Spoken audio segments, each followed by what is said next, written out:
Feels like we're on the edge right now. I wish that I could say I'm proud. I'm sorry that I let you down. Let you down. All these voices in my head get loud. I wish that I could shut them out. I'm sorry that I let you down. Let you down. All these voices in my head, no. All these voices in my head. I'm sorry that I let you go. I'm sorry that I let you go. All these voices in my head, no. All these voices in my head. I'm sorry that I let you go. Feels like we're on the edge right now. I wish that I could say I'm proud. I'm sorry that I let you down. Let you down. All these voices in my head get loud. I wish that I could shut them out. I'm sorry that I let you down. Let you down. No, all these voices in my head, no, all these voices in my head, oh, I'm sorry that I let you go, I'm sorry that I let you know, all these voices in my head, no, all these voices in my head, oh, I'm sorry that I let you go. Feels like we're on that wish it, I could wish it, I could wish it, I could wish it, I could wish it, I could wish it, I could wish it, I could wish it, all these voices, all these voices, all these voices, all these voices, all these voices, all these voices, all these voices, all these voices in my head. I could wish it, I could wish it, I could wish it, I could wish it, I could wish it, I could wish it, I could wish it, all these voices, all these voices, all these voices, all these voices, all these voices, all these voices. Feels like we're on the edge right now. I wish that I could say I'm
that it's a great mistake to confuse it with nothingness.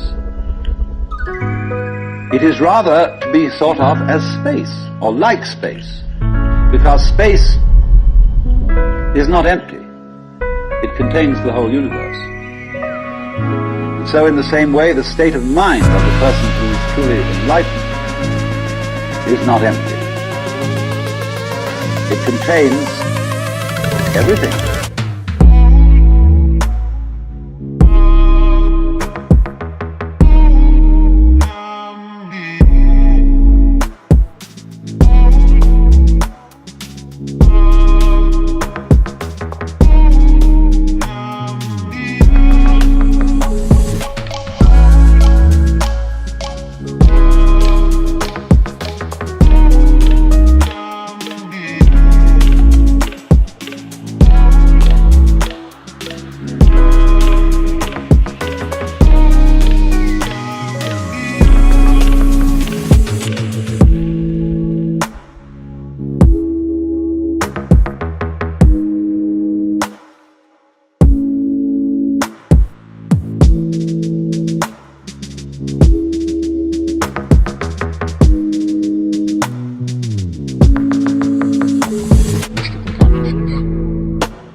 Not this, not this, not any conception. The highest state of consciousness in samadhi is called nirvikalpa samadhi, which means literally non-conceptual.